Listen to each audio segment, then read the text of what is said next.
ప్రభువా నా యేసయ్య. అయా నీ రాజ్యము అంతము లేనిది ప్రభువా నాయన. నీ రాజ్యము శాశ్వత రాజ్యము నా తండ్రి ప్రభువా. అయా నువ్వు రక్షించుకున్న ప్రతి వారు నీ రాజ్య వాసులుగా ఉండాలని నువ్వు ఇష్టపడుతున్నందుకే నీకు వందనాలు స్తోత్రాలు యేసయ్యా. పరిశుద్ధాత్మ దేవా నీకు వందనాలు స్తోత్రాలు నా తండ్రి. అయా మీ సన్నిధిలో ప్రార్థించే ధన్యత మాకు ఇచ్చావయ్యా.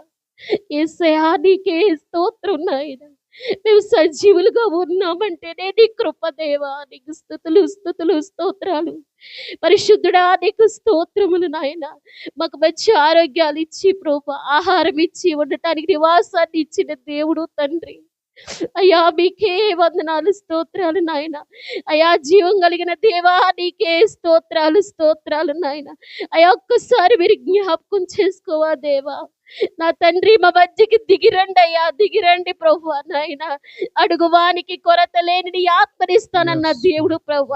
ప్రతి వారం కూడా అడుగుదామండి. యేసయ్యా అయ్యా యేసయ్యా మాపై నీ ఆత్మను కుమ్మరించండి. యేసయ్య మా ఆత్మ మాపై కుమ్మరించండి నాయన. అయ్యా నాడు వారు మేడ గదిలో ఉన్నప్పుడు ప్రభు వారిపై అగ్ని జ్వాలల వంటి ప్రభు నీ ఆత్మను కుమ్మరించిన దేవా ఇక్కడ మాపై కుమ్మరించండి. యేసయ్య ఆత్మస్వరూపుడా నీకు స్తోత్రములు ప్రభువా. అయ్యా నిజముగా మొరపెడితే సమీపముగా ఉంటానని సెలవిచ్చిన దేవుడు తండ్రి. అయ్యా ఎక్కడ ఇద్దరు ముగ్గురు నా నామమున ప్రార్థిస్తారో వారి మధ్యన ఉంటానని సెలవిచ్చిన దేవా నీకు స్తోత్రాలు అయ్యా. అయ్యా మీకే స్తోత్రం యేసయ్యా. మీకే వందనాలు యేసయ్యా. మీకే సమస్త మహిమ ఘనత ప్రభావాలు మీరే పొందుకోండి యేసయ్యా. యేసయ్యా నీకే వందనాలు యేసయ్యా. అయ్యా నీకే స్తోత్రాలు. మనకి ఎవరైనా మేలు చేస్తే వారికి ఏ రీతిగా మనం వందనాలు చెప్తాము, ఏ రీతిగా థ్యాంక్స్ అని చెప్తాము. మరి దేవుడు నిన్ను సజీవుడిగా ఉంచాడు కనుక, నిన్ను సజీవ లెక్కలో ఉంచాడు కనుక దేవునికి మనం రుణస్తులమై ఉన్నాము. దేవుని స్తుతించిన వారమై ఉన్నాము. దేవుని గణపరిచిన వారమై ఉన్నాం ప్రభువా. ఆయన గణపరిచిన వారిని దేవుడు గణపరుస్తారని నువ్వు గణపరిస్తే ఈ క్షణాన దేవుడు నువ్వు స్తుతిస్తే ఆయన నీ మధ్యకు వచ్చి నీ జీవితంలో అద్భుతమైన కార్యములు జరిగిస్తాడు. హల్లెలూయా పరిశుద్ధుడా స్తోత్రములు. Thank you my father, thank you lord Jesus my father and my glory Jesus my father. Yes, Daddy, glory this is my son, but Jesus my father and glory Jesus my God my father. I ask Jesus give me Lord speak me as a sweet Lord who said me need my glory Jesus. పరిశుద్ధ స్థితికి నేను స్వార్థికి. Yes, glory Jesus my father and my glory Jesus my father. I'm a father in the night Jesus my father. Glory Jesus. Yes, my God, Jesus, right with you. Yes, Daddy, glory Jesus. Thank you, my Father. Thank you, Lord Jesus. Yes, I am Yes, I am I am in this Lord basis made me. And glory Jesus, God. I'm a Father in the Jesus, my glory Jesus. It was అద్భుతములు చేయవాడు నేనే, ఆశ్చర్య కార్యములు చేయవాడు నేనే. It is my glory Jesus. I'm a Father. Jesus, glory Jesus, my glory Jesus, my Father. ఈ సంఘము కొరకు అనేక ఆత్మల కొరకు మీరు రోధించండి, అంగలార్చండి. మీ మధ్యన అద్భుత కార్యములు జరిగిస్తారు. Glory Jesus. I'm my Father at loud just my glory. Yes, Daddy, glory Jesus, my glory, just my glory. He says my Father. Thank you Lord, thank you Jesus. Yes, my Jesus, my glory Jesus. Yes, glory Jesus. ఇదిగో మీ సంఘములో అనేక అద్భుతములు చేయబోతున్నాను, అద్భుతములు చేయబోతున్నాను, ఆశ్చర్య కార్యాలు జరిగించబోతున్నాను. ప్రతి వారు ప్రార్థించండి. This is my glory Jesus and my father it is glory. ఇదిగో నేను నూతన క్రియ చేయబోతున్నాను. నేను ఒక నూతన క్రియ చేయబోతున్నాను. మరణ పడకల నుంచి లేవబోతున్నాను. Just my glory Jesus. I'm a Father, Jesus, glory, Jesus, my Father. Thank you, Lord Jesus, my Lord. Jesus, glory, Jesus, Lord, Jesus, my God. And forces my glory, Jesus, Jesus. Yes, my Father. Thank you, Lord. Thank you, Jesus. Esayamike స్తోత్రం. ఎస్సయానికి స్తోత్రం నాయన. అయ్యా మీ గాయపడిన హస్తము మాపై చాపేవయ్యా. అయ్యా నీ కను దృష్టి అయ్యా నీకే స్తోత్రం డాడీ, నీకే స్తోత్రము. Hallelujah. This my lord. Yes, yes, my glory, Jesus. Yes, my glory, Jesus. ఉపవాస ప్రార్థనలు చేయండి. ఉపవాస ప్రార్థనలు చేయండి. మరణ దూత అనేక గృహాలకి సంభవిస్తున్నాడు. జస్ట్ మై గ్లోరీ వాడిని పారదోల్తాను. మీరు ఉపవాస ప్రార్థనలు చేయండి. మీ జీవితాల్లో అద్భుతములు జరుగుతాయి, ఆశ్చర్య కార్యాలు జరుగుతాయి. Just my glory Jesus, my glory my thank you lord, thank you Jesus, thank you lord, thank you. నీ మాట జీవము గలదయ్యా యేసయ్యా, నీ మాట సత్యము గలదయ్యా,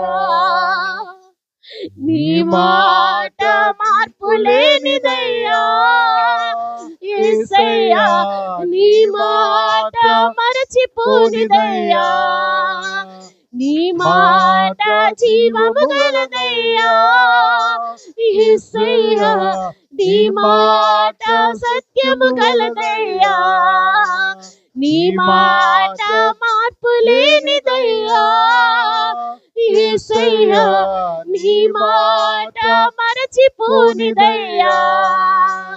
ఏది మారినా నీ మాట మారదయ్యా, ఏది ఆగినా నీ మాట జరుగునయ్యా, ఏది మారినా నీ మాట మారదయ్యా, ఏది ఆగినా నీ మాట జరుగునయ్యా, నీ మాట జీవము గలదయ్యా యేసయ్యా, నీ మాట సత్యము గలదయ్యా, నీ మాట మార్పు లేనిదయ్యా యేసయ్యా, నీ మాట మరచిపోనిదయ్యా. స్తోత్రం నాయన, పరిశుద్ధమైన దేవా నీకు వందనాలు, స్తోత్రాలు తండ్రి. అయా పాటలతో నిన్ను స్తుతించిన వారు ఉంటాం ప్రభా. ఈ ఆరాధన అంతటి కూడా నీ ఆత్మ చేత నడిపించినందుకు నీకు వందనాలు, స్తోత్రం. కూడి వచ్చిన బిడ్డలందరినీ కూడా మీరు జ్ఞాపకం చేసుకోండి ప్రభా. ఇంకా ఎవరైతే రావాల్సిన వారు ఉన్నారో వారిని త్వరపెట్టి మీరు నడిపించండి దేవా. నీ లేఖనాల ద్వారా అందరితో మీరు మాట్లాడండి ప్రభా. నీ రాకడ బహు సమీపముగా ఉన్నదని సెలవిస్తున్నావు కనుక అయ్యా, మా భక్తి ఇహలోక సంబంధమైనది కాదు, మనుషులు చూసుకొని కట్టుకునేది కాదు కదా ప్రభా. నీవు మా కొరకు ప్రాణం పెట్టావు కనుక ప్రభా. అయ్యా మా కొరకు నాయన ఈ యొక్క రాజ్యాన్ని సిద్ధపరిచావు కనుక ఆ రాజ్యములో ప్రభు ప్రతి వారు ఉండటాన్ని ఇష్టపడుతున్నందుకే నీకు స్తోత్రాలు ప్రభా. అయ్యా బిడ్డలందరూ కూడా మీ రాజ్య వాసులుగా మీరు ఏర్పరిచినందుకు నీకు వందనాలు ప్రభా. పరిశుద్ధుడా నీకు స్తోత్రాలు. అయ్యా నీ లేఖనాలు తేటతెల్లగా మాతో మాట్లాడండి ప్రభా. నీ మాట బ్రతికించేది, నీ మాటే నాయన మాకు నెమ్మది ఇచ్చేది ప్రభా. నాయన ఆత్మపూర్తిగా నింపండేసయ్యా నాయన. అడుగువానికి కొరత లేని ఆత్మనిస్తానని సెలవిచ్చిన దేవానికి స్తోత్రాలు. ఆశ్చర్యకార్యాలు, అద్భుత కార్యాలు మీరే జరిగించి ఈ కూడికంతా మీరే అధ్యక్షత వహించి ఇంకా జరగవలసిన ప్రార్థనని మీరు తోడుగుండి మీరు నడిపించమని నజరేయుడైన యేసుక్రీస్తు నామమున అడిగి వేడుకొంచున్నాము తండ్రి. ఆమేన్.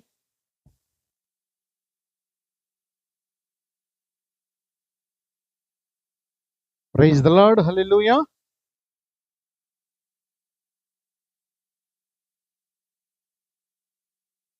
దేవునికి మహిమ కలుగును గాక. ఎలా ఉన్నారు? బాగున్నారా? బాగున్నారా? బాగాలేదా? బాగానే ఉన్నాం కానీ పాస్టర్ గారు బాధలు మాత్రం పోవట్లేదంటారా? ఆ బాధలు పోవు. మనం ఉన్నంత వరకు చెప్పండి, మనం ఉన్నంత వరకు ఉంటాయి. ఏంటి బాధలు? మనం ఉన్నంత వరకు బాధలు ఉంటాయి, బాధలు పోవు. అయితే బాధల్లోనే దేవుడు మనకి నెమ్మదిని, ఇరుకులోనే విశాలత అంట. దేవుడు వాక్యం చెప్తుంది. విశాలత ఎప్పుడు? ఇరుకులోనే విశాలత. చాలామంది, కొంతమంది హైందవ సహోదరులు అంటారు విశాలంగా ఉంటే కలిసి రాదంట, ఇరుగ్గా ఉంటేనే కలిసి వస్తుంది అంటూ ఉంటారు చాలామంది. ఏది ఏమైనప్పటికీ దేవుని స్వరం వినాలన్నా, మనం దేవుని సన్నిధిలో ప్రార్థనలో ఎదగాలన్నా, దేవుని యొక్క విచారణ చేయాలన్నా కొన్ని ప్రతికూల పరిస్థితులు మనకు రావాలి. రావాలా వద్దా? రాకపోతే మనం దేవుని దగ్గరికి రాము. దేవుని దగ్గరికి రావడానికి కొన్ని ప్రతికూల పరిస్థితులు వస్తాయి. లేకపోతే మనం దేవుని మాట వినలేం. కనుక ఏది ఏమైనప్పటికీ ప్రేమ దేవుని బిడ్డారా, ఈ కష్టాలు, బాధలు, శ్రమలు ఇవన్నీ కూడా మనకు మాత్రమే వచ్చినవి కావు. యేసుక్రీస్తు కూడా అనుభవించాడు. అనుభవించడం లేదా? ఆయన కూడా చాలా బాధలు అనుభవించాడు. ఏమండి?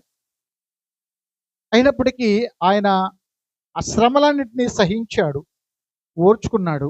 దానివల్ల పరలోకంలో తండ్రి కుడి పార్శ్వన సింహాసనం మీద కూర్చున్నాడు.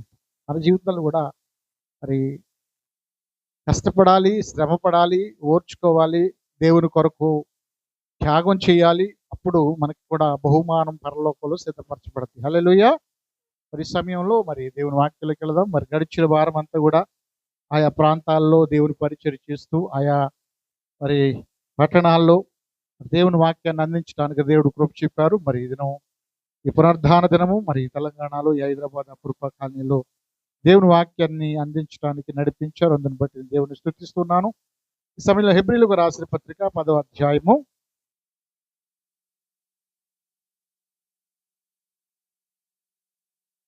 దేవుని పరిశుద్ధ వచ్చిన భాగం నుండి హెబ్రీయులకు రాసినటువంటి పత్రిక 10వ అధ్యాయము 35, 36 వచనాలు చూద్దాం. తీశారమ్మ అందరూ? ఒకసారి అందరు తీనండి. హెబ్రీయులకు రాసిన పత్రిక 10వ అధ్యాయము 35, 36 చదువుతాం. కాబట్టి మీ ధైర్యమును విడిచిపెట్టకుడి, దానికి ప్రతిఫలముగా గొప్ప బహుమానము కలుగును. మీరు దేవుని చిత్తమును నెరవేర్చిన వారై వాగ్దానము పొందు నిమిత్తము మీకు ఓర్మి అవసరమై ఉన్నది. దేవుడి మాటలు దీవించునుగాక. చిన్న ప్రార్థన చేద్దాం. పరిశుద్ధుడా, ప్రేమ నమ్మకం కలిగినటువంటి మా ప్రియ పరలోకపు తండ్రి, మీ ఘనమైన నామాన్ని బట్టి, శ్రేష్టమైన నామాన్ని బట్టి మీకు వందనాలనైనా. ఈ సమయాన్ని ఆశీర్వదించండి, దీవించండి, దీవెనకరంగా చేయి ప్రభువా. కూడు ఇచ్చిన ప్రతి బిడ్డను బట్టి నీకు వందనాలనైనా. ఇదిగో నా తండ్రి, ఈ యొక్క అయా మండుచున్న పరిశుద్ధ ప్రార్థనా మందిరంలో చేరి ఈ నామాన్ని ఘనపరచడానికి మీరు ఇచ్చిన ఈ సమయాన్ని బట్టి నీకు వందనాలు. కూడు ఇచ్చిన బిడ్డలను బట్టి నీకు వందనాలు. ఇప్పటి వరకు పాటలు పాడి ఆరాధించి నేను ఘనపరిచిన వారు ఉన్నారు. ఈ దాసరాలు ఆయన ద్వారా అనేక విషయాలు నాయన యొక్క ప్రవచన రూపంలో బయలుపరుస్తూ అనేక ఆత్మలు నడిపిస్తానని వాగ్దానం చేసిన దేవా, మేము ప్రార్థించాలని, ఉపవాసం ఉండాలని సెలవిచ్చిన దేవానికి వందనాలు. అయా నీ మాటకు లోబడి నీ మాట ప్రకారం జీవించి అయా నీ చేత నాయన దీవించబడే జీవితాలు ప్రతి వారికి దయచేయమని చదపడిన వాక్య భాగంలో నుంచి మీరే మాతో మాట్లాడి మీ లేఖనాల్లో ధైర్యపరచమని, మీరే బలపరిచి నడిపించమని యేసు నామమున అడిగి వేడుకొని పొంది ఉన్నాము తండ్రి. ఆమేన్. హల్లెలూయా, హల్లెలూయా. మంచిది ప్రియమైన దేవుని బిడ్డలారా, దేవుని సేవకుడు అపోస్తలుడైన పౌలు హెబ్రీ పట్టణంలో సంఘానికి తెలియజేస్తున్నటువంటి మాట ఏంటంటే, సంఘానికి తెలియజేస్తున్న మాట మీరు ధైర్యముగా ఉండుడి అంటాడు. ఎలా ఉండాలంటే మనం ఎవరిని బట్టి నిన్ను కాదనుకుంటా మొన్న ఉదయకాలం మరి ఆన్లైన్ ప్రార్థనలో మనకు కలిగి ఉన్న ధైర్యం ఏమనగా అనే విషయాన్ని గురించి మాట్లాడుతూ మనం ఏది అడిగినా దేవుడు మనకి అనుగ్రహిస్తాడు అనే ధైర్యాన్ని మనం కలిగి ఉన్నాం. అంటే మన ధైర్యము, మన బలం ఎవరంటే దేవుడే. నిజంగా మనం చాలా బలహీనమే ఏమండి, మనం చాలా మరి పేదవారమే ఏమండి. కానీ మనకి ధైర్యాన్ని ఇచ్చేది డబ్బు కాదు, ధైర్యం ఇచ్చేది బలం కాదు, ధైర్యం ఇచ్చేది ఐశ్వర్యం కాదు, దేవునితో కలిగి ఉన్న సంబంధం, సహవాసమే. హల్లెలూయా, హల్లెలూయా. మేము ఏది చేసే మా సేవా జీవితాల్లో మాకున్న ధైర్యం ఏంటంటే దేవుడే. హల్లెలూయా. మనకున్న ధైర్యం ఏంటి చెప్పండి? దేవుడే. ఇక్కడ అంటాడు, దేవునిలో సాగుతున్న మన జీవితాల్లో, దేవుని యందు విశ్వాసం ఉంచిన మన జీవితాల్లో దేవుణ్ణి బట్టి మనం ధైర్యంగా ఉండాలి. మన ధైర్యాన్ని లేకుండా చేయడానికి బలహీనపరచడం సైతానికి ఉన్నటువంటి లక్షణం ఏంటంటే భయపెట్టడం. వాడు ఏం చేస్తాడు తెలుసా? ఏం చేస్తాడు? భయపెడతాడు. అంటే భయపడితే కానీ వాడు మనలో ప్రవేశించలేడు. డైరెక్ట్గా ప్రవేశించడానికి వాడికి అధికారం లేదు. నీ విశ్వాసాన్ని కోల్పోయేటట్టు చేసి, నీలో ఒక పిరికితనాన్ని పంపించి, నీలో ఒక భయాన్ని పెట్టి, వాడు నీలోకి వచ్చి ఏలుబడి చేయాలని చూస్తూ ఉంటాడు. అయితే దేవుడు మనల్ని పిరికి వారుగా ఉంచలేదు, భయపడేవారుగా ఉంచలేదు. నువ్వు ధైర్యంగా ఉండాలనే ఉద్దేశంతోనే దేవుడు బైబిల్ గ్రంథంలో భయపడకూడదు అనే మాట అంట 360 సార్లు రాయబడిందంటే. సంవత్సరానికి ఎన్ని రోజులు అంటే ప్రతిరోజు దేవుడు మనతో మాట్లాడుతున్న మాట ఏంటి?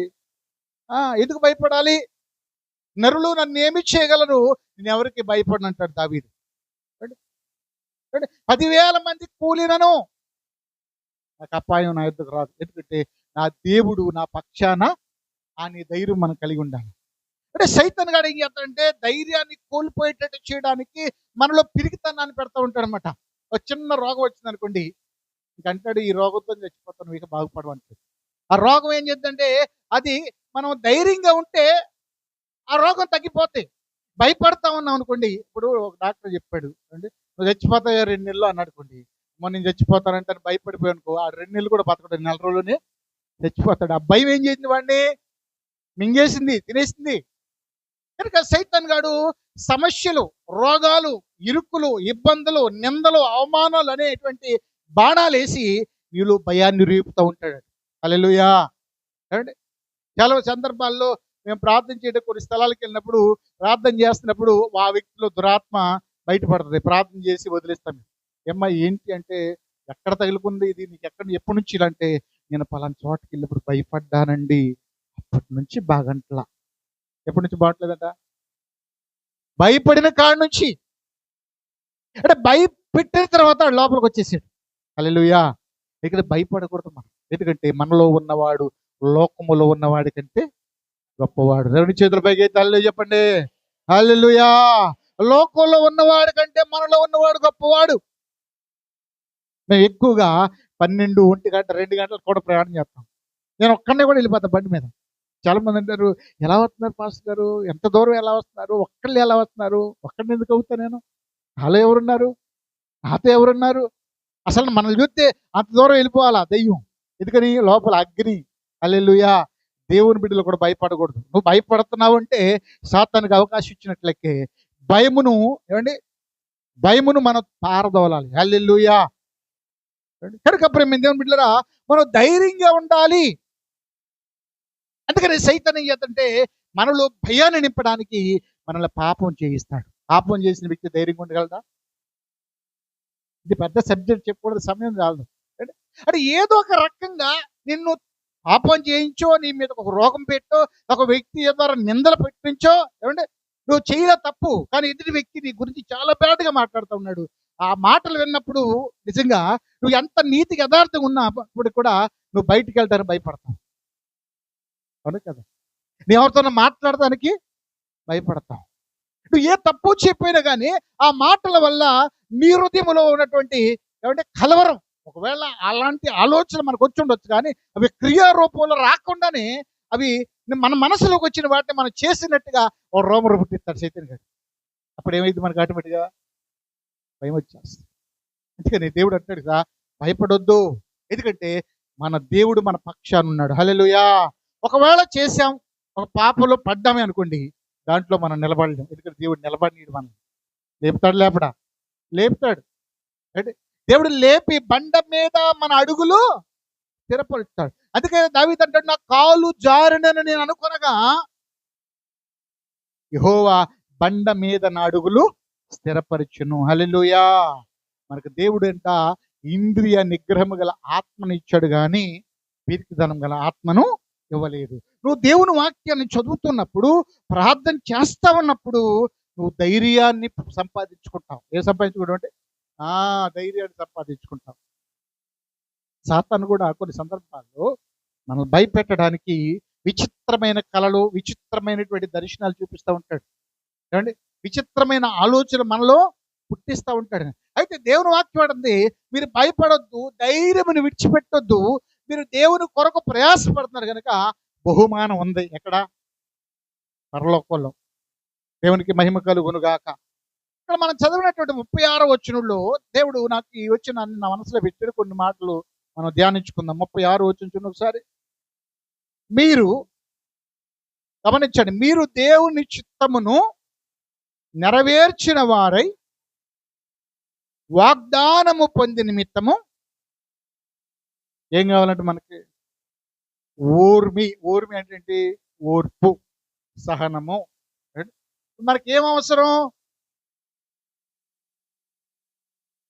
ఈ ఓర్పు అనేది బహు బలమైన కార్యాలు చేయడానికి దోహదపడుతుంది. అంటే ఈ ఓర్పు అనేది దేవుని కార్యాలు పొందుకోవడానికి, దేవుని కార్యాలు మన జీవితంలో నెరవేర్చబడడానికి చాలా ఉపయోగపడుతుంది. ఓర్పు అనేది చాలా విశేషమైంది అన్నమాట. ఈ ఓర్పు లేకపోతే దేంట్లో రాణించలేదు. ఒక ఉద్యోగాలు జాయిన్ అయ్యామనుకోండి, ఆ ఉద్యోగం వచ్చింది, మనకి ఉద్యోగం చేస్తా ఉన్నాం, ఎవడో ఏదో అంటాడు అంటే అంటే నీ తోటి వారి నేను ఏదో అంటారు, నువ్వేం చేస్తావంటే వాడు అన్నారని చెప్పేసి ఇచ్చి ఉద్యోగం చేయను, నేను మానేస్తానని చెప్పి అంటాను. అసలు నిన్ను పైన డిపార్ట్మెంట్లో నేను ఏమనలా, నీ పక్కన వాళ్ళు అన్నారు, కానీ నీలో ఓర్పు లేవడం వల్ల దాన్ని రిజైన్ చేయడానికి, అంటే దేవుడిచ్చిన ఆపర్చునిటీ ఏం చేస్తాం మనం? దేనివల్ల? ఓర్పు లేకపోవడం వల్ల. ఇది కేవలం వివాహం అయింది మన జీవితాల్లో. ఇద్దరు భార్య భర్తలు ఉన్నారు, ప్రారంభంలో నువ్వంటే ఇష్టం అంటాడు, ఆమె కూడా నువ్వంటే ఇష్టపడు, తర్వాత ఇంట్రెస్టే పోద్ది. ఏమంటే దైవజనుడు చెప్పాడు అంటే పెళ్ళైన తర్వాత అంటే పెళ్ళైన కొత్తలు అంటాడంట, గట్టిగా పెట్టుకుని కూర్చోవే బండి అంటాడంట, అందుకు గట్టిగా పెట్టుకుని కూర్చో అంటాడంట. ప్రారంభంలో ఒక 6 నెలలు సంవత్సరం అయిన తర్వాత అంటాడంట, కుదురుగా కూర్చోలేవా, ఇష్టం చొక్క నలిగిపోతుంది అంటాడంట. హల్లెలూయా. ప్రారంభంలోనేమో గట్టిగా పెట్టుకోమా పడిపోతావు అంటాడు, ఎంతో ప్రేమ ఉన్నట్టు అనమాట. కాలం గడిచిన తర్వాత అంటాడు కదా, నువ్వు కూర్చోలేవా, చొక్కా నలిగిపోతుంది, ఇస్త్రీ చొక్కా అంటాడు. ఇస్త్రీ చేసేదేవుడు వాడు భార్యని, మంచి సీడు చూసేది ఎవరు? భార్యని. కానీ ఏమంటాడు, నా ఇస్త్రీ చొక్కా నలిగిపోతుంది. అంటే మనుషుల యొక్క జీవితాల్లో ప్రేమ చల్లారిపోతూ ఉంటుంది. ప్రేమ చల్లారిపోయిందని చెప్పి నువ్వు నేరారోపణ చేయాల్సిన అవసరంలా. అయితే మన జీవితాల్లో ఏదైనా ఓర్చుకున్నప్పుడు వారి సంసారం ఎలా ఉంటుంది? ఇదివరకు కాలంలో భార్యని భర్త కొట్టినా, లేకపోతే భర్తని కొన్ని అవమానాలు, భార్య కొట్టలేదు, ఇప్పుడు కొడుతుందిలే, అప్పట్లో కొట్టేది కాదు. హల్లెలూయా. కొట్టాల్సిన భార్య చూడమంటే పంపిస్తే కొట్టే భార్యను చూడమంటావు నీకు? అప్పుడు కొట్టేవాళ్ళు కాదు, పొద్దున్న లేసి కాళ్ళ నమస్కారం చేసేవాళ్ళు, కాళ్ళ దగ్గర తీసుకొచ్చాడు బట్ట కాదు, పెట్టుకోలేవా, తినలేవా, నేను మనిషిని కాదా, 4 చేతులు ఉన్నాయా, నేనే చెయ్యాలా? అయిపోయింది, పూర్తిగా మారిపోయింది అనుకోండి. అప్పటి కాలంలో కూడా తల్లిదండ్రులు కానీ పెద్దలు కానీ ఏమన్నాడు తెలుసా? ఆడే మారతాడులేమ్మా, ఓర్చుకో, ఈ పిల్లలు పెద్దోళ్ళు అయిపోతారు, 12 బిడ్డలను ఇచ్చాడు, మంచి స్థితి ఇచ్చాడమ్మా, మంచి సంసారం ఇచ్చాడమ్మా, లోపల జరిగి ఎవడ చూడమ్మా, బయట నీ గురించి చాలా మంచిగా చెప్పుకున్నారమ్మా, చెయ్యమ్మా అని దోస్తుంది. మరి ఇప్పుడు ఏటా ఓర్చుకునేదే? 5 లక్షలు కట్నం ఇచ్చాము, 2 ఊరికి చేసుకుంటున్నా ఏంటి, వాళ్ళకి ఎందుకు చేసి పెట్టాలి, రా బయటకు వచ్చాయి. ఓర్పు నేర్పకలా. కానీ ఓర్పు ఉంది కనుకనే 1/2 మంది పిల్లల కన్నా, 1 మంది పిల్లల కన్నా ఏమండి గంజు కలుగు పోసుకొని పిల్లల్ని పెంచుకున్నాడు. కనీసవుగా బట్టలు కొన్న వాళ్ళకి పెద్ద ఫీజు కట్టు అని ఆడి మీద నడితే ఆడేం చేస్తాడు పాపం. అంటే ఓర్పు అనేది ఇద్దరిలో. నేనేమంటే ఓర్పు లేకపోతే నీ జీవితంలో, అది సంసారమైనా ఉద్యోగమైనా, నీ జీవితంలో ఏ పొజిషన్లో ఉన్నా నువ్వు ఎదగడానికి అవకాశం లేదు. అందుకనే ఓర్పు కావాలి. చెప్పండి, ఏం కావాలి చెప్పండి పక్కన వాళ్ళకి. ఓర్పు కావాలి. ఇది లోకంలో ఒక సామెత ఉంది, ఏమని? ఓర్చుకుంటే అంటే కోడిగుడ్డు, అంటే కోడిగుడ్డు అంటే ఇంతే ఉంటుంది కదా, గుడ్డు పగలగొట్టగలని జనం మీద ఎంత అయింది, అంత అయిందంట. కనుక మన జీవితంలో కూడా ఓర్పు అనేది, సహనం అనేది మనం కలిగి ఉన్నప్పుడు దేవుని చిత్తమును నెరవేర్చిన వారై, యేసు ప్రభు జీవితాన్ని మనం గమనిస్తే, ఆయన ఈ భూమి మీద బ్రతుకు దినాల్లో ఆయన చాలా ఓర్చుకున్నాడు. ఓర్చుకున్నాడు లేదా? ఉన్నాడు లేదా? నిందించిన వారిని నిందించలా, దూషించిన వారిని దూషించలా, అవమానపరచబడిన వారిని ఆయన అవమానపరచలా. ఆయన ఎందుకు వచ్చాడో, అంటే ఎందుకు పంపబడ్డాడో, ఆయన ఎందుకు ఈ లోకంలోకి వచ్చాడో, కారణం ఏంటో అది తెలుసుకున్నాడు. దేవుని చిత్తాన్ని చేశాడు భూమి మీద. హల్లెలూయా. చేశాడే లేదా? నేనంట నీ జీవితాన్ని ఇచ్చినటువంటి దేవునికి, ఈ లోకంలో పంపించినటువంటి దేవునికి నువ్వు ఎలాంటి వ్యక్తివో, ఎలాంటి దానివో తెలుసా తెలీదా? మరి మనుషులకి సాక్ష్యం ఇచ్చుకోవాల్సిన అవసరం లేదు మనం, అను కదా. మన పనిని మనం చేసుకుంటూ వెళ్ళిపోవాలంటే మనలో ఏం కావాలి? ఓర్పు కావాలి.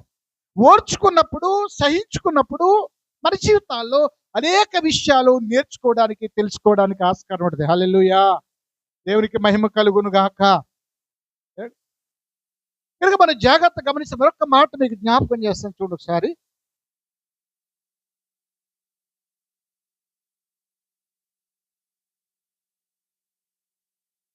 హెబ్రీలకు రాసిన పత్రిక 6వ అధ్యాయం 15 వచనం చూద్దాం.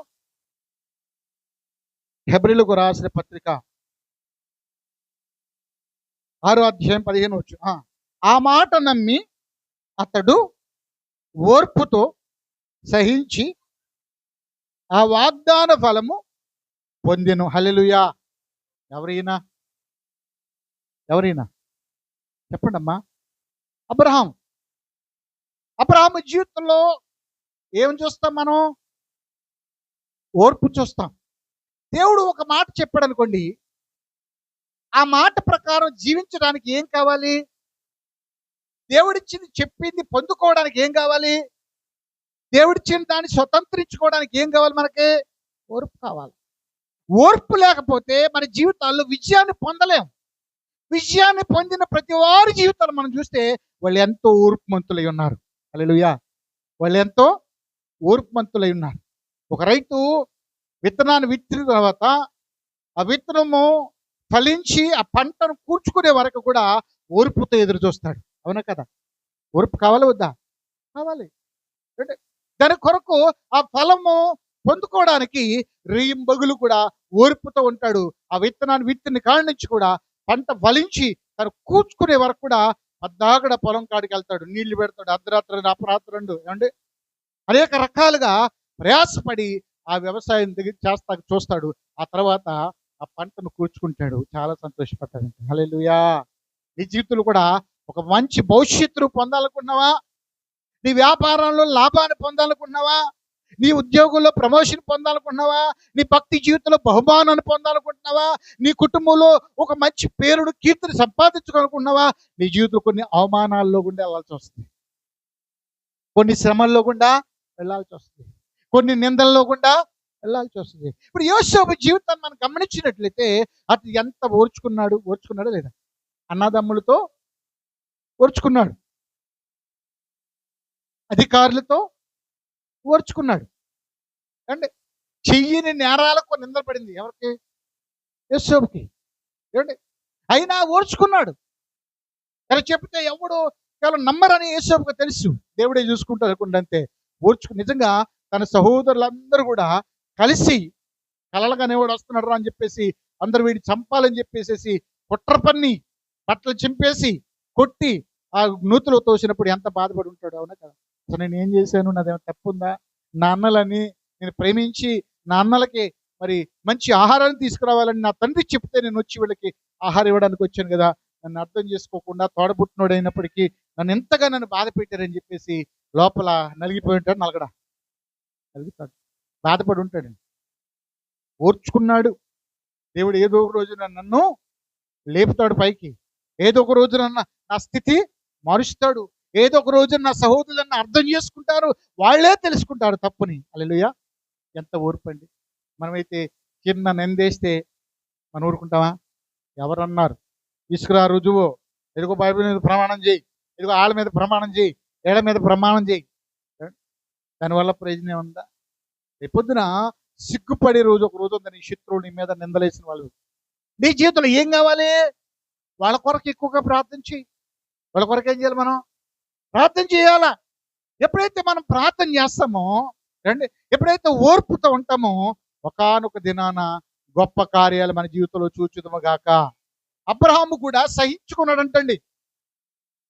అబ్రహామా, నేను చూపించే దేశానికి వెళ్ళు, నేను నీకు సంతానం ఇస్తానడు దేవుడు. మరి దేవుడు చెప్పినట్టుగా బయలుదేరి వచ్చాడు. మరి పిల్లలిచ్చాడా? కానీ ఈ పుట్టిన నుంచి బయలుదేరి తన యొక్క ఆస్తిని విడిచిపెట్టేసి ఐశ్వర్యం విడిచిపెట్టి బయలుదేరి వచ్చాడండి. ప్రయాణం చేశాడు. సంవత్సరం అయిపోతుంది, పిల్లల్నిచ్చాడా దేవుడు? 2 సంవత్సరాలు అయిపోతుంది, పిల్లల్నిచ్చాడా? 3 సంవత్సరాలు పిల్లల్నిచ్చాడా? ఏమంటారు లాస్ట్కి అక్కడ? ఏమంటారు చెప్పండి? అసలు అబ్రహాంతో దేవుడు మాట్లాడలా, దెయ్యం మాట్లాడిందేమో. అబ్రహాం ఇంత పిచ్చోడేంటి? అబ్రహాం ఇంత ఎర్రోడేంటి? దేవుడే చెప్తే కనుక ఈ పాటికి జరగాలిగా. అసలు అతనికి స్థిరత ఉందా? అతను చేసే భక్తేనా? అతను ఎంత మోసపోయాడేంటి? సమస్తాన్ని విడిచిపెట్టి దేశ దిమ్మలాగా తిరుగుతున్నాడేంటి? అయితే అబ్రహాము దేవుని మాట, విశ్వాసం రాలతనలో దేవుని మాట నమ్మాడా లేదా? నమ్మాడంట. రెండోదే ఉన్నాడు, సహించాడంట. రాయబడిన మాట. అంటే నువ్వు మనుషుల మాటే నమ్ముతున్నావు కానీ దేవుని మాట, నేనంట మనుషుల మాట నమ్మి నువ్వు మోసపోవచ్చావు కానీ దేవుని మాట నమ్మి ఎప్పుడు మనం మోసపోవడానికి అవకాశం. ఎందుకంటే మాట ఇచ్చిన వాడు నమ్మదగిన వాడు. ఆమె అబద్ధం ఆడతాడు ఆయన? ఆహా. ఆయన అబద్ధం ఆడేవాడు కాడు. 2011లో మేము అంబర్పేట అనేటువంటి స్థలంలోకి వచ్చాం. అక్కడ నా స్నేహితుడు హైకోర్టులో మరి హెడ్ కానిస్టేబుల్గా ఉన్నారు, ఆయన చేస్తా ఉన్నారు డ్యూటీ. ఆ టైంలో ఇక్కడ నన్ను పిలిచారు ప్రార్థన చేయించుకోవడానికి. ప్రతి నెల లేకపోతే 2 నెలలకు ఒకసారి వచ్చి అక్కడ ప్రార్థన చేసేవాళ్ళం. ఆ క్వార్టర్స్లో ఉన్న వాళ్ళందరూ కూడా వచ్చి నాకు కొడుకున్న వాళ్ళు వాక్యం చెప్పేశాడు. ఒకరోజు మేము ప్రార్థన చేస్తుండే ఉపవాస ప్రార్థన దైవజనురాల ద్వారా దేవుడు ప్రవచిస్తున్నామే ఏంటంటే, ఈ హైదరాబాద్ పట్టణంలో నీకు ఒక పరిచర్యని ఇస్తానని ప్రభు 2011లో మాట్లాడారు. అసలు మాకు ముక్కు తెలియదు, ముఖం తెలియదు, ఎవరు తెలియదు. అప్పుడు మమ్మల్ని పిలిచినామంది కదా, అన్నయ్య దేవుడి హైదరాబాద్ పట్టణంలో పరిచర్య ఇస్తాడంట మీకంటే మనకి ఎవరు తెలుసమ్మా, ఇక్కడ మన పరిచర్య అంతా కూడా ఆంధ్రాలో ఉంది కదా అనుకున్నాము. దేవుడి కృపను బట్టి 3 సంవత్సరాల క్రితం ఇక్కడ దేవుడు ఇక్కడ తీసుకొచ్చి ఇక్కడ పరిచర్య ప్రారంభించడం చెప్పాడు. మాట తప్పాడైనా? తప్పాడా? మీరందరూ ఇక్కడికి వచ్చారని నేను ఒకటే అంట, మిమ్మల్ని దేవుడు నడిపించాడు ఇక్కడికి. హల్లెలూయా. మీకోసం దైవజనుడిగా నన్ను ఇక్కడ నడిపించాడు. అంటే ఆయన ఏర్పాట్లో ఉన్న వారితో ఆయన మాట్లాడుతూ ఉంటాడు. ప్రేమ దేవుని బిడ్డలారా, అంటే ఈ పిల్లలు ఏలూరులో పరిచయం, అమ్ములు వాళ్ళు ఈ రోజున ఈ ఆరాధనలో ఉంటారని నేను అనుకోలా, దేవుడు సిద్ధపరిచాడు. హల్లెలూయా. అంటే నేనంట దేవుడు మాట ఇస్తే దాన్ని అంటే ఏంటంటే నలుగురే కదండి, 10 మందే కదండి, 20 మందే కదండి, 30 మందే కదండి, ఒక్కళ్ళు వచ్చిన చాలు దేవుడి మాట నెరవేర్చబడుతుంది. హల్లెలూయా. దేవుని ఆశీర్వాదం ఎలా ఉంటుంది తెలుసా? క్రమక్రమంగా ఉంటుంది. ఎలా ఉంటుందండి? క్రమక్రమంగా ఉంటుంది. నువ్వేదో అనుకున్నట్టుగా ఉండదు ఆయన మాట, ఆయన వాగ్దానాలన్నీ కూడా. అయితే నువ్వు విశ్వాసంతో ఓర్పుతో ఏం చేయాలి? సహించుకోవాలి, ఓర్పుతో ఉండాలి. అబ్రాహాము జీవితంలో కూడా ఎన్నో నిందలు వస్తాయి. దేవుడు నమ్మిన మన జీవితాల్లో కూడా ఎన్నో నిందలు, అవమానాలు వస్తాయి. కొంతమంది అంటారు దేవుడు నమ్ముకున్నారు కానీ వాళ్ళు ఇంకా దరిద్రులుగానే ఉన్నారు, దేవుడు నమ్ముకున్నారు కానీ వాళ్ళకి ఏం కలిసి వచ్చింది, దేవుడు నమ్ముకున్నారు కానీ వారి బ్రతుకులు ఎప్పుడు అంతే అనుకున్నాను, లోకంలో ఉన్న వాళ్ళు అనుకున్నారా అనుకొని ఒకనొక దినాన దేవుడిని ఏం చేస్తాడు? హెచ్చిస్తాడు, ఆశీర్దిస్తాడు. ప్రేమటువంటి దేవుని బిడ్డలారా, దేవుడు అబద్ధం ఆడేటువంటి వాడు కానే వాడు. మరొక మాట మీకు జ్ఞాపకం చేస్తాడు, చూడండి ప్రేమ దేవుని బిడ్డలారా, నేను ముగిస్తాను.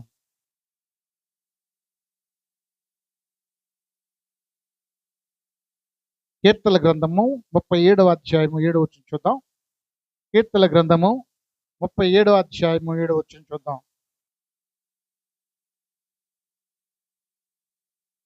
37:7 యెహోవా ఎదుట మౌనముగా నుండి ఆయన కొరకు కనిపెట్టుకొనుము. తన మార్గమున వర్ధిల్లు వారిని చూసి వ్యసన పడకము. దురాలోచనలు నేర్చుకుని వారిని చూసి నెరవేర్చుకున్న వారిని చూసి వ్యసన పడకము. హల్లెలూయా. ఈ మాట అంతమందికి అర్థమైంది? ఇంకా అర్థం అవ్వాలంటే మరొకసారి చదవండి ఒకసారి. యెహోవా ఎదుట మౌనముగా ఉండి ఆయన కొరకు. మౌనంగా ఉండటం అంటే ఏంటి? ఓర్చుకోవటమే. యేసుప్రభు వారు తను ముఖం మీద గుద్దిన వారికి, ముఖం మీద ఉమ్మిన వానికి, చంపలు పెరిగిపోయిన వాని ఎదుట ఎలా ఉన్నంట అంటే మౌనంగా ఉండడం అంటే ఓర్చుకోవడమే. నీ జీవితంలో కూడా నువ్వు మాట్లాడావా అంటే మౌనంగా ఉన్నట్టు కాదు అక్కడ లెక్క. నువ్వు మాట్లాడావంటే సహించిన వ్యక్తివి కానీ మౌనంగా ఉండవు అంటే ఓర్చుకోవడమే. ఏమన్నా జరగని ప్రభు చిత్తం. లోకంలో ఉన్న వారి యొక్క స్థితిగతులు ఎలా ఉంటాయంటే, మన మీద వాళ్ళు తెలివిగలవారుగా, వాళ్ళతో జ్ఞానం కలిగిన వారుగా ఉంటారు. వారికి ఆత్మ నియమం తెలియదు, భక్తి నియమం తెలియదు, కానీ వాళ్ళు ఈ లోకంలో ఏదో గొప్పవారుగా అన్నట్టుగా వారు చెలరేగిపోతుంటారు. ఒక్కోసారి వాళ్ళ వైపు మనం చూడకూడదు. ఏమన్నా వాక్యం చదండి వచ్చిన ఒకసారి.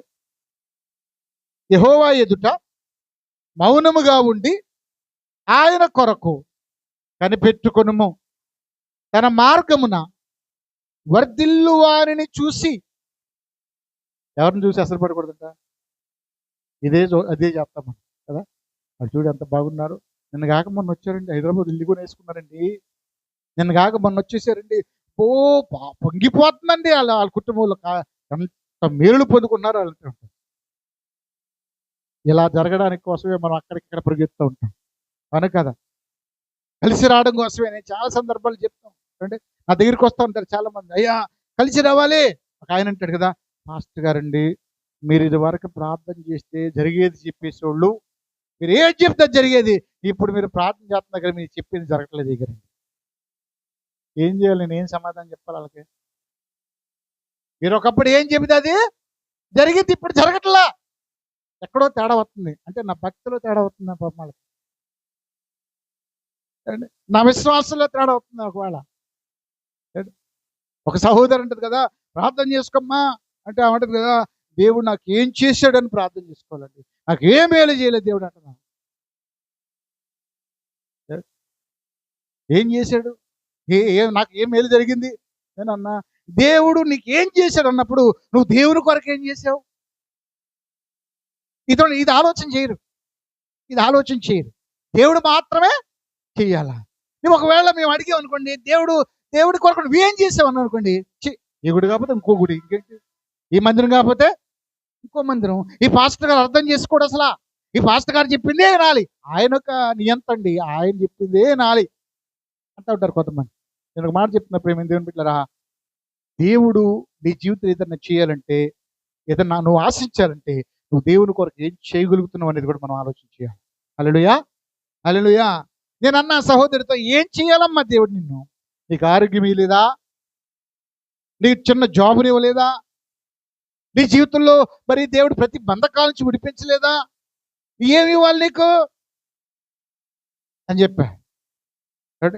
ఆ తర్వాత 2 రోజుల తర్వాత 3 రోజుల తర్వాత ఏమండి ఒంట్లో బాగాక మంచం ఎక్కేసింది. మంచం ఎక్కేసేటది ఏమంటే, దేవుడిని నేను మర్చిపోయాను, దేవుని మాట నేను వినలేదు, దేవుడు గొప్ప దేవుడు, దేవుని సన్నిధిలో మనం అంటే ప్రార్థన చేసినప్పుడు దేవుడు మన పరిస్థితులు చక్కబెడతాడని చెప్పి మళ్ళీ మాట్లాడడం మొదలుపెట్టింది. హల్లెలూయా. మానవుని జీవితం ఎలా పడుతుందంటే, కొన్ని పరిస్థితులు అనుకూలంగా ఉన్నాయి అనుకోండి, ఎవడో దేవుడు అంటామా, అవునా కదా. మరీ దరిద్రులుగా ఉన్నాం అనుకోండి, అందరూ బాగానే ఉన్నారు, నా జీవితం నెల చేసిన అదొక నింద. అందుకని అంటాడు భక్తుడు, అంటాడు కదా, అటు కడుపు నిండిన వానుగా ఉండొద్దు, అటు దరిద్రుడిగా ఉండనియుద్దయ్యా అంటాడు. అంటే దేవుడికి మహిమ కలుగును గాక. సామెతలు జరుగుతుంది ఆ మాట ఒకసారి చూద్దామా. సామెతల గ్రంథము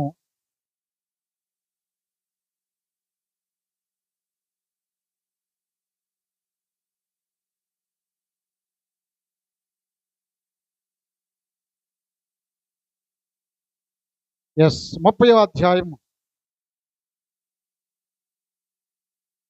దేవుని సన్నిధిలో మనం ఎలాంటి ఆలోచన కలిగి ఉండాలనేది కూడా మనం నేర్చుకోవడం చాలా అవసరం అండి. ప్రేమ దేవుని బిడ్డలారా, 30వ అధ్యాయం 8వ వచనం చూద్దాం. వ్యర్థమైన వాటిని, అబద్ధములను, ఎంత చక్కగా తీర్మానం చేసుకుని మనం ఇలా చేసేప్పుడు ప్రార్థన రండి నేర్చుకోవాలి. అందుకని బైబిల్ బాగా చదివితే మనకి జ్ఞానం వస్తుంది. దేవుని ఏం అడగాలి, ఎలా ఉండాలి, ఎలా నడుచుకోవాలి, దేన్ని అసహించుకోవాలి, దేన్ని ప్రేమించాలి, ఏది అవసరం మనకనేది దేవుడు మనకు తెలియజేస్తాడు. హల్లెలూయా. చూద్దాం వచ్చిన మరొకసారి. వ్యర్థమైన వాటిని, అబద్ధములను, ఒకటి వ్యర్థమైన వాటిని, రెండోది అబద్ధాలు ఎందుకు దూరంగా ఉండాలి? అబద్ధమునకు జనకుడు ఎవరు? సైతాన్ గాడు. అబద్ధం ఆడుతున్నావంటే ఆడి గ్రిప్లోకి వెళ్ళిపోయినట్టు లెక్కే. ఆడి గ్రిప్లోకి అది చాలా సంతోషపడిపోంట. అమ్మో బాబోయ్, నా బాణీలోకి వచ్చేసి అనుకుంటా. అందుకని అబద్ధం ఆడకూడదు, మనం సత్యమే మాట్లాడాలి. హల్లెలూయా. యథార్థమైన మాటలే మాట్లాడాలి. వ్యర్థమైన వాటిని వాటి తట్టు చూడకుండా అబద్ధముల తట్టు చదవమ్మ వచ్చినండి. అబద్ధములను నాకు దూరముగా ఉంచుము, పేదరికమునైనను ఐశ్వర్యమునైనను నాకు దయచేయకము, తగినంత ఆహారమును నాకు. ఎవరు చేస్తారంటే ఇలా ఎవరు చేస్తారు చెప్పండి? ప్రతి ఊళ్ళు దీవించబడాలి అనేది వస్తాను తప్ప ఇలా న్యూట్రల్గా ఉండాలనుకుంటాడు. ఒక వ్యక్తి హృదయం తెరవబడితే, ఒక వ్యక్తి ఆత్మీయంగా ఎదిగి దేవుని చిత్తం ఏంటో అర్థమైతే ఇలానే ఉంటుంది ఆ ఆలోచనలన్నీ కూడా. చూడండి, అర్థమవుతుందన్న. అంటే దేవుడు దీవించడని చెప్పను, తప్పనిసరిగా దీవిస్తాడు. ఆ దీవించబడిన నీ జీవితంలో కూడా ఆ దీవెనలో అనేక మందికి పాలు పంపులు పొందేటట్టుగా నువ్వు కూడా చేస్తావు. ఇచ్చే గుణము, సత్కరించే మనసు, ఏమంటే దేవుని ప్రేమను చూపించే స్థితి దేవుని జీవితంలో అనుగ్రహిస్తాడు ఆయన. హల్లెలూయా. ఇక్కడ అంటాడు కదా, పేదవానిగానైనను ఐశ్వర్యమునైనను నాకు దయచేయకము, తగినంత ఆహారమును నాకు అనుగ్రహింపము. ఎక్కువైతే ఏంటది? ఆహారము, ఐశ్వర్యం అనుకుందాం కదా. ఎక్కువైన ఎడలా ఏంటంట? కడుపు నిండిన వాడినై నిన్ను ఎవరినే కడుపు నిండిపోయిందనుకో ప్రార్థన చేస్తామా? కడుపు కాలితే ఇప్పుడు రేపు పొద్దుకు లేవనుకో, మన చేతిలో డబ్బులు లేవు, రైస్ లేదు, ఇంట్లో ఏవి లేవు అనుకున్నాం. లేకపోతే రేపు పొద్దున పిల్లలు ఫీజు కట్టాలనుకో, ఏం చేస్తాం మనం? వచ్చేది వెంటనే ఆలోచన వచ్చేది, ఈరోజు ఉపవాసం ఉండి ఏంటంట, ఈరోజు పనులన్నీ పక్కన పెట్టేసేసి, ప్రయాణాలను పక్కన పెట్టేసేసి, పిల్లల క్యారేజీ కట్టేసేసి, పిల్లల్ని డ్యూటీకి పంపించేసి, భర్తను కూడా డ్యూటీకి పంపించేసి, ఈ రోజంతా ప్రార్థనలో ఉండాలి. ఆలోచనకు వచ్చేస్తాం. హల్లెలూయా. ఎందుకని? అవసరం. ఈ అక్కర అవసరత ఎక్కడ తీసుకొస్తుంది? నిన్ను దేవుని దగ్గర తీసుకొస్తుంది. హల్లెలూయా. చదవమ్మా వచ్చినాను. తినేస్తే ఏమంటాడంట? కొంతమంది మూర్ఖులు ఉంటారండి. ఎవరు? లాభాలు లాంటి మూర్ఖులు. ఎవరు లాంటి అంట? నాబాలు లాంటి మూర్ఖులు కొంతమంది ఉంటారు.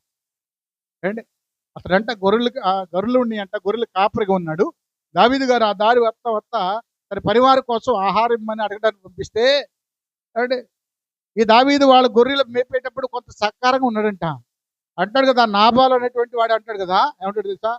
దావీదు ఎవడు నాకు తెలియదు, యజమాని విడిచి పారిపోయి చాలా మంది ఉన్నారు, నా ఆహారాన్ని నేను వండుకున్నది, నేను తినాలనుకున్నది వాడికి ఎవడికో ఇస్తానా అనుకున్నాడంటే. దానివల్ల ఏం జరిగింది?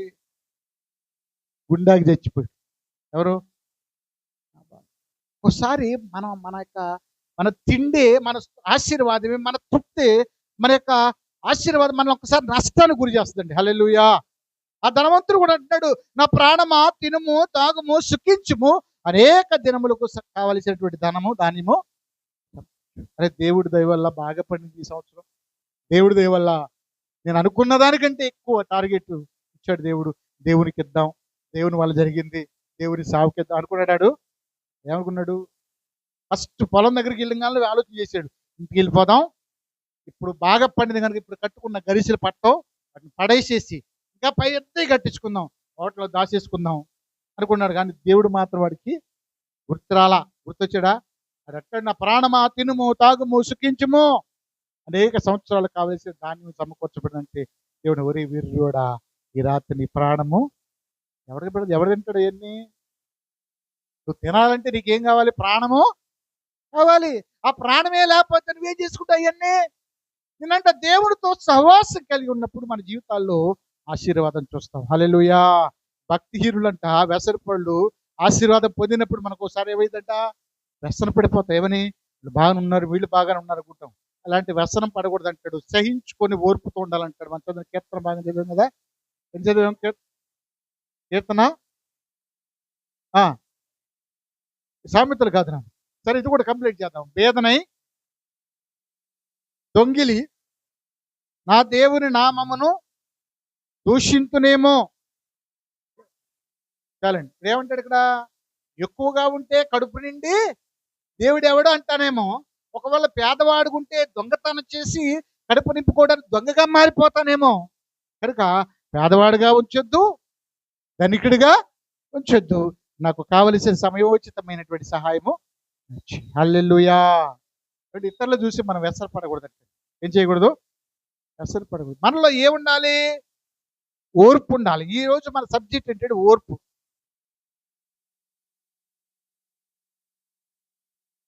ఒక మాట కూడా మీకు జ్ఞాపకం చేస్తాను, చూడండి ఒకసారి. 40వ అధ్యాయం 1వ వచనం చూద్దాం. కీర్తన 41వ వచనం. యెహోవా కొరకు నేను సహనముతో కనిపెట్టుకొంటిని. ఆ, నా మొర ఏముందంటే ఈయనలో సహనము అంటే ఏంటి? ఓర్పు. సహనం లేకుండా భక్తి చేయడం వల్ల ప్రయోజనం ఏమీ లేదు. నేనంట నువ్వు ఎంత ప్రార్థనలో గడిపితే అంత సహనం వస్తుంది మనకి. ఈ రోజున క్రైస్తవులకి ఎందుకు సహనం రావట్లేదు అంటే వారు దేవుని దగ్గర కూర్చోలేకపోతున్నారు. యేసుని గురించి తెలుసుకోలేకపోతున్నారు. యేసులో ఉన్న సహనం ఎంత గొప్పదో తెలుసా? వంగమూరి దేవదాసయ్య గారిని ఒక ఆమె అడిగిందంట, అయ్యా నేను ప్రార్థన చేస్తున్నాను, ఏం చెబుతున్నాను, 7 ప్రార్థనలు చేస్తున్నా కానీ కోపం కంట్రోల్ అవ్వట్లేదు అయ్య గారికి. కోపం కంట్రోల్ అవ్వట్లా, కోపం విచ్చలవిడిగా వచ్చేస్తా, నేను ఏం చేయాలని అడిగిందంట ఆయన. ఎవరిని? దేవదాసయ్య గారిని. అప్పుడు ఆయన అన్నాడంట, అమ్మా యేసు ప్రభు శిలువ మీద అలాడుతూ పలికిన 7 మాటలు గుర్తు తెచ్చుకున్నాడంట. హల్లెలూయా. మామూలుగా ఉన్నప్పుడు ఎవడైనా బోధించవచ్చు, ఎవడైనా మంచి సలహాలు చెప్పొచ్చు. ఆకాశానికి మధ్యకి అలాడుతూ మేకుల చేత కొట్టబడి సిలువ వేయబడినటువంటి వ్యక్తి మాట్లాడే మాటలేనా మాటలు? అంటే ఆయనలో క్షమాపణ, ఓర్పు, సహనం కనపడుతుంది. ఎక్కడికి? చనిపోయే పరిస్థితిలో కూడా ఆయనలో కోపం కనపట్ల, ఈర్ష్య కనపట్ల, అసూయ కనపట్ల, ద్వేషం కనపట్ల. కనపడుతుందా? ఏం కనపడుతుంది? ఓర్పు. హల్లెలూయా. ఈ కోపం వచ్చినప్పుడల్లా ఆయన సిలువ మీద ఎలాంటి గుర్తు పెట్టుకున్నాడంట. దేవుడికి మహిమ కలుగును కాక. ఆయన మహాభక్తుడు, ఎంతో మోకాళ్ళ నువ్వు కలిగిన వ్యక్తి, సిరిని ముట్టనటువంటి గొప్ప భక్తుడు. ఎవరు? ఆయన ఆయన చేసిన సేవకాలలో 100 మంది 150 మందే. కానీ ఈ రోజున ఏమన్నా అడిగాడంట, ప్రభువా నేను ఎంత నిష్ట కలిగి భక్తి చేస్తా, ప్రార్థన చేస్తా ఉన్నాను, నాకు సంఘం లేదయ్యా అన్నాడంట. ఆయన అన్నాడంట, నువ్వు చనిపోయిన తర్వాత విస్తరిస్తుంది సంఘం అన్నాడంట. ఈ రోజున ప్రపంచ అన్ని దేశాల్లో కూడా బైబిల్ మిషన్ వ్యాప్తి చెందుతూ వచ్చింది. కారణం ఏంటంటే ఆయన ప్రార్థనే. నీ జీవితంలో కూడా, నీ కుటుంబంలో, నీ బిడ్డల జీవితంలో కూడా నువ్వు విజయాన్ని వారు పొందాలని ఆశ పెడితే నువ్వు ప్రార్థన చెయ్యి. నువ్వు బొరగిక్కొని పెద్దోడిలాగా, చిన్నోడిలాగా, ఆడిలాగా, ఈడిలాగా నువ్వు ఆలోచించేయద్దు. నీ వంతు నువ్వు ఓ టార్గెట్ పెట్టుకొని ప్రార్థన చేయడం ప్రారంభించు. హల్లెలూయా. ప్రార్థన ఆలకించినా నీ జీవితంలో బతుకున్నప్పుడు నీ ప్రార్థన జవాబు రాకపోవచ్చు, కానీ బ్రతుకున్నప్పుడు నీ విలువ నీ బిడ్డలు గ్రహించకపోవచ్చు, కానీ నీ ప్రార్థన ద్వారా ఒక రోజున దేవునికి ఇచ్చిన స్థానాన్ని నీకు కూడా నీ పిల్లలు ఇస్తారు. ఆమేన్. అంతేగాని నా పిల్లలు నన్ను అర్థం చేసుకోవట్లేదు, నా పిల్లలు నా మీద తిరుగుబాటు చేస్తున్నారు, ఇప్పుడు నువ్వు ఆలోచించేదు. నీలో ఓర్పును దేవుడు అనుగ్రహించును గాక, సహనాన్ని దేవుడు అనుగ్రహించును గాక. భక్తి అంటే కేవలము 4 గోడల మధ్యకు వచ్చి దేవుని మందిరంలో ఒక వాక్యం విని ప్రార్థన చేసి ఆరాధన చేసి వెళ్ళిపోవటం కాదండి. నీ జీవిత కాలంలో ఎదురయ్యే ప్రతి దాన్ని కూడా ఓర్పుతో జయించుదుముగాక. మాటలు అర్థమవుతున్నాయా? ఈ బాధ వేరుగా ఉంటుంది, మరి అందరికి అర్థం కాదు. మీరు ప్రాక్టికల్గా అనుభవం లేకపోతే వ్యర్థమండి. ఏదో దేవుని మధ్యలో కూర్చొని, అమ్మ ఈ వారం దేవుని మందిరానికి వెళ్ళి వచ్చానండి, కానికేసి వచ్చానండి, చిన్న సాక్ష్యం చెప్పానండి, పాస్టర్ గారు బలి చెప్పారండి వాక్యం అనుకుంటున్నారు. బలి చెప్పడం వినడం కాదు. అక్కడ నీ జీవితంలో ఎలాంటి పరిస్థితులు వచ్చినా విశ్వాసాలు చెదరకుండా, కలవరపడకుండా, భయపడకుండా వాటిని ఎదుర్కోవడానికి తగిన ఓర్పును, మరి ఓపికను నువ్వు కలిగి ఉన్నవే నిజమైన భక్తి. హల్లెలూయా. యేసు ప్రభు వారు ఓర్చుకున్నాడా లేదా? సహించుకున్నాడా లేదా? అదే యేసు ప్రభు మనకు నేర్పాడు. పేతురు యేసు ప్రభు వారిని పట్టుకోవడానికి సైనికులు ఏం చేశాడు? ఎరా మా బోధకుడు జోలికి వస్తారు, మేము ఎవరు లేరు అనుకుంటున్నారు, ఆయనకి ఎన్ని మేలు చేశాడు ఆయన, అలాంటి ఆయన పట్టుకోవడానికి వస్తారని చెప్పి కత్తి తీసి టక్మని కూర్చాడు. ఇప్పుడు యేసు ప్రభుకి వంటి ఎంత ప్రేమ ఉందో ఎవరికి? పేతురుకి. ఎంత ఓర్పు ఉందో, ఎంత ప్రేమ ఉందో. అలాంటి పరిస్థితి యేసు ప్రభు అన్నాడు కదా, పేతురు నీ కత్తిని ఒరలో పెట్టుకో, కత్తి నీ ఒరలో పెట్టుకో. తను నరకడానికి, తను పట్టుకోవడానికి వచ్చినటువంటి వ్యక్తి చెవు నరికితే కనుక దబాస్ పేతురు అన్నాడా? నేనంటే అంత ఇష్టమో, పక్కన చెప్పి ఏమో తెలుసా నీకు పేతురికి నేను ఎంత ఇష్టమో. ఇప్పుడు సందీప్ గారే ఉన్నాడు అనుకోండి, నన్ను ఏదంటే ఊరుకోలేదు అనుకో, అమ్మగారు ఎంత ప్రేమ తెలిసాడు కనకూడదు. హల్లెలూయా. దైవికమైన మాటను తెలియజేయాలి. ఈ కత్తిని వారిలో ఇలాంటి ఉద్రేకపూరితమైన మాటలు పలికిన వారు కూడా బైబిల్లో ఉన్నారు. యోహాను, యాకోబు వీళ్ళిద్దరు కూడా యేసు ప్రభు శిష్యులు అంట. వెళ్ళి వాళ్ళు సేవ చేస్తా ఉంటే ఒక ఊర్లోకి వెళ్ళగానే యేసు ప్రభు రాలేదంట. ఆ ఊర్లోకి రానిలేదంట. మా ఊర్లోకి వస్తానికి వీలు లేదో, మాకు స్వార్థ చేయడానికి వీలు.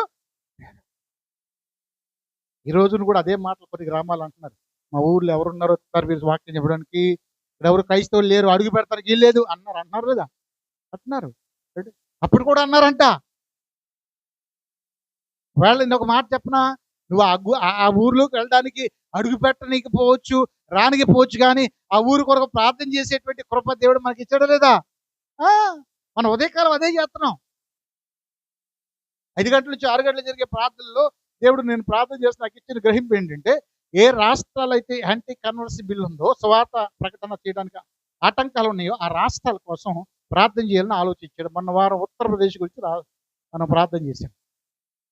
మనం ప్రార్థన చేస్తే దేవుడు వారు రక్షిస్తాడా లేదా? ఈ యొక్క యాకోబు, ఈ యొక్క యోహాను యేసుప్రభు వారు ఆ ఊరికి వెళ్తారు, రాలిపోయేవారు కన్నారు. ప్రభువా నీకు ఇష్టమైతే ఏలియా ఆ రోజున అగ్ని దింపి 50 మందిని కాల్చేశాడు కదా, అలా మేము అగ్ని దిప్పుడు నీకు ఇష్టమా అని అడిగారు. హల్లెలూయా. ఏం చేస్తారంటే వీళ్ళు ఎవరి మీదకి, ఏ ఊర్లో అయితే అడిగి పెట్టకుండా రాని అన్నారు ఆ ఊరి మీదకి అగ్ని ఏలియా దిప్పినట్టుగా దింపేసేయమంటావా అన్నాడు.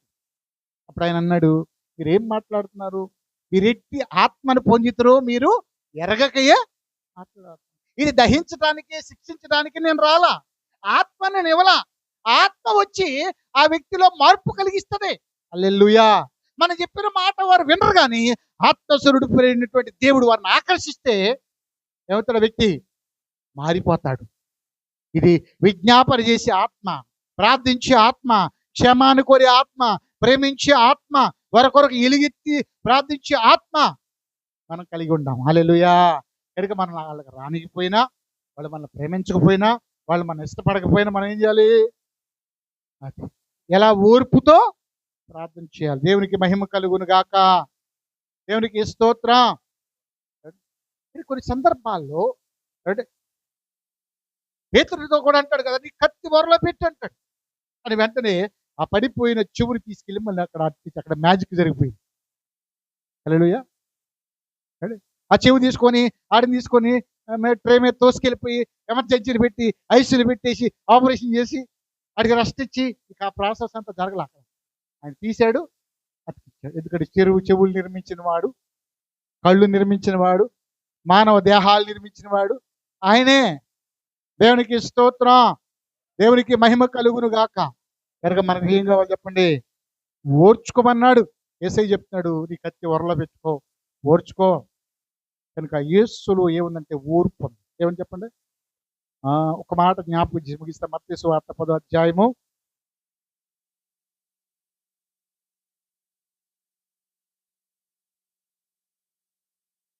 22వ వచనం. మత్తయి సువార్త 10వ అధ్యాయం 22వ వచనం.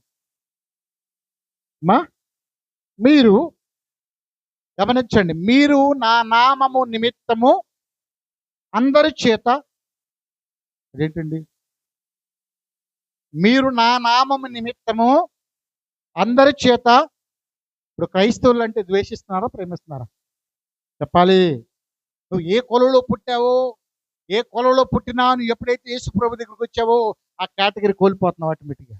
అందరు ఆళ్లే ఎవరు, నువ్వు ఏ కులంలో పుట్టావో ఆ కులం వాళ్ళు ఏం చేస్తాను నిన్ను, అరే నువ్వు నీకు మాకు సంబంధం లేదు, నువ్వు చేస్తే మేము రాము, మేము చేస్తే నువ్వు రావద్దు, అసలు మీకు మాకు సంబంధమే లేదు. ప్రపంచంలో క్రైస్తవులు ఎక్కువగా ఉన్నా కూడా దూషించబడుతున్న వారు, అవమానపరచబడుతున్నారు ఎవరంటే క్రైస్తవులు. హల్లెలూయా. అయితే దేవుని వాక్యం అని తెలుసా, ఎప్పుడైతే మనం దూషించబడతామో దేవుడు మనకు అంత సమీపంగా ఉంటాడు. ఆమె ఒక గుడ్డోడంట, మరి యూదులంట పరిచర్యలు ఎలేశారంట. యేసుప్రభు వాడికి చూపునిచ్చాడని, వాడు వెలివేయబడ్డాడని, వాడు ద్వేషించబడతాడు. యేసు ఎరిగి వాడి దగ్గరికి వెళ్ళాడంట. వెళ్ళి, దేవుని కుమారుని నమ్ముతున్నావా, మనిషి కుమారుని నమ్ముతున్నావంటే, నేను నమ్ముతున్నానయ్యా. ఎవడు ఆయన, ఎక్కడుంటాడయ్యా, ఆయన వస్తాడనే సమాచారం నేను విన్నాను, కానీ ఆయన ఎలా ఉంటాడు ఎవరయ్య అంటే, నీతో మాట్లాడుచున్న నేనే. హల్లెలూయా. నేనంటాను, ద్వేషించబడితే దేవుడు నీకు బహు సమీపంగా ఉండును గాక. ఆయన బహు సమీపంగా నీతో మాట్లాడును గాక. నీలో ఓర్పు కలిగి ఉన్నప్పుడు దేవుడు నీతోనే ఉండును గాక. కనుక నన్ను వాళ్ళు కలుపుకోలేదు, నన్ను వీళ్ళు కలుపుకోలేదు, నేను క్రైస్తవునంటే నన్ను ద్వేషిస్తారేమో, నువ్వు మనుషులకు భయపడి దేవుని దగ్గరికి రాకపోతే నీ జీవితం నష్టపోతావు. దేవుడే నీ దగ్గరికి రాడు. కానీ నువ్వు దూషించబడితే దేవుడే నీ దగ్గరికి వచ్చును గాక. దేవుడు నీతో నివసించును గాక, నీలో ఉండును గాక అంటున్నాడు ఇక్కడ. నా నామము నిమిత్తము చదవవచ్చునని, మీరు నా నామము నిమిత్తము అందరి చేత ద్వేషించబడుతున్నారు. అంటే ద్వేషించబడలేదంటే ఆశ్చర్యపడాలి, కానీ ద్వేషించబడితే ఆశ్చర్యపడాల్సిన పని లేదు. నువ్వు ప్రార్థనకి వెళ్తున్నావు అంటే నేను తిడుతున్నారంటే నువ్వు ఆశ్చర్యపడాల్సిన అవసరం లేదు. నీ మీద అబద్ధముగా చెడ్డ మాటలల్లా పలుకుతున్నారంటే ఆశ్చర్యపడే అవసరం లేదు. ఈ రోజు ఏమన్నా తెలుసా, బైబిల్ పట్టుకొని టిప్ టాప్గా తయారయ్యి ఊపుకుంటూ వెళ్ళింది, అది పాపం చేసి వస్తుందో అంటున్నారా లేదా? ఏంటి అంటున్నారా లేదా? లోకంలో విన్న రీతిలో ఏమండి, లోక సంబంధమైన ఆకర్షణ చేత, స్టైల్ వస్త్రాల చేత, స్టైల్ జడలు వేసుకొని, నగలు దిగేసుకొని ఈ లోకాన్ని పాడు చేసి అట్రాక్షించేటువంటి వారికి ఏం నిందలు లేవు. వాళ్ళు బాగానే ఉన్నారు.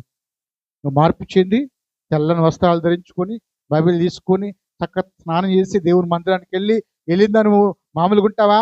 అయ్యా మా వీధుళ్ళు మారాలి, పక్కనోళ్ళు మారాలి, వీళ్ళు మారాలి, వారు మారాలి, నీ రక్షణ పొందాలి, భారం కలిగి కన్నీరు కార్చి దేవునికి తిరిగి ఇంటికి వస్తున్నారు. వాళ్ళ మీద ఎన్నో నిందలు, ఎన్నో అవమానాలు.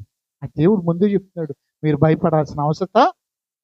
అయితే మరి నా నిమిత్తము జనులు చదవమొచ్చు అందరి చేత ద్వేషింపబడుదురు, అంతము వరకు ఏం చేయాలి మనం? సహించాలి. చెప్పండి, పక్కన వాళ్ళు చెప్పండి, ఏం చేయాలి? సహించాలి. సహిస్తే ఈ జీవితంలో నువ్వు ధన్యుడు అవుతావు, రక్షించబడతావు. హల్లెలూయా. రేపొద్దున ఇక్కడ అవమానపరచబడిన మనందరికీ కూడా, ఇక్కడ మరి దరిద్రతను అనుభవించిన మనందరికీ కూడా, నిందించబడిన మనందరినీ కూడా దేవుడంట రేపొద్దున సింహాసనం మీద కూర్చున్నప్పుడు మనం అందరూ ఆయన దగ్గర తీసుకురాబడతా ఉంటా. దేవుడు మనల్ని ప్రవేశపెట్టిన వెంటనే ఆయన సింహాసనం నుంచి దిగొచ్చేసి మనం కౌగిలించుకొని బుద్ధి పెట్టుకొని, నా కుమారుడా, నా కుమార్తె, నా కోసం ఎన్నేసి మాటలు భరించావు, ఎన్ని నిందలు భరించావు, చాలా నమ్మకమైన బిడ్డవని మనం హత్తుకొని నీ కొరకు బహుమానాలు సిద్ధపరుస్తాడంటే ఎప్పుడు? ఇక్కడ ఓర్పు కలిగి ఉన్నప్పుడు, ఇక్కడ శ్రమలు అనిపించు, అక్కడ ఘనత. ఎక్కడ? కోట్ల మంది సైన్య సమూహం ముందు అక్కడ దేవుని చేత మనం గణపరచబడతాం. హల్లెలూయా. అయితే గణపరచబడాలంటే మనలో ఏం కావాలి? ఓర్పు కావాలి, ఓర్పు కావాలి, సహనం కావాలి. జీవితంలో ఓటమి చూడని నరుడు ఎవడు కూడా, ఓటమి అంటే మనకి చాలా పాఠాలు నేర్పిస్తుందంట. నేర్పిస్తుందా లేదా? అన్నిట్లో విజయాన్ని పొందడం వల్ల మనం అనుకుంటాం ఒక్క దాంట్లో కూడా ఓడిపోయి, విజయం పొందడంటే అది గొప్పగా చెప్పుకుంటాం. విజయం పొందడంలో గొప్ప కాదు. అక్కడ ఓడిపోవడం వల్ల ఎందుకు ఓడిపోయాం, ఎందుకు ఓడిపోవాల్సి వచ్చింది, ఓడిపోవడానికి గల కారణం ఏంటి, ఓడిపోతే పరిస్థితి ఎలా ఉంటుంది, ఇవన్నీ మనకు కొన్ని అనుభవాలు నేర్పి అంటాయి. హల్లెలూయా. ఈ దరిద్రత కూడా అంతే, ఈ కష్టాలు కూడా అంతే, ఈ రోగాలు కూడా అంతే. ఏం చేస్తాయి మనకి? జీవిత విలువను తెలియజేస్తాయి. కనుక ప్రేమ దేవుని బిడ్డలారా, అంతం వరకు సహించిన వాడు రక్షించబడతాడు. కనుక మన ఓర్పు కలిగి జీవిద్దాం, విశ్వాసంతో జీవిద్దాం, దేవుని ఆశ్రయిస్తూ జీవిద్దాం. దేవుడి మాటలు దీవించును గాక. ఆమేన్. తలలు వంచని ప్రార్థించాలి.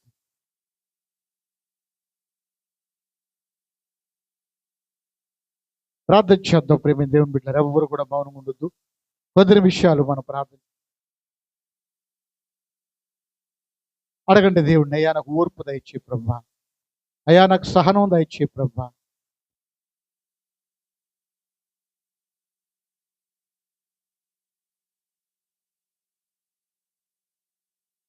ప్రతి వారం కూడా ప్రార్థన చేద్దాం. ప్రేమ దేవుని బిడ్డలారా, ప్రతి వారం కూడా ప్రార్థన చేద్దాం. దేవుని సన్నిధిలో చేరడం మనము ఒక్కసారి మన హృదయాలు మనం పరిశీలన చేసుకుందాం.